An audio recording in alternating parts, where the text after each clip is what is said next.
ಚೆಲುವೆಯೇ ನಿನ್ನ ನೋಡಲು ಮಾತುಗಳು ಬರದವನು ಬರೆಯುತ್ತಾ ಹೊಸ ಕವಿತೆಯ ಹಾಡುವ ನೋಡಿ ಅಂದವನು.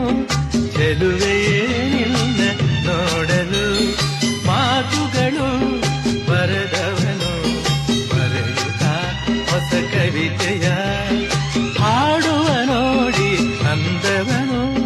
ಚೆಲುವೆಯೇ ನಿನ್ನ ನೋಡಲು.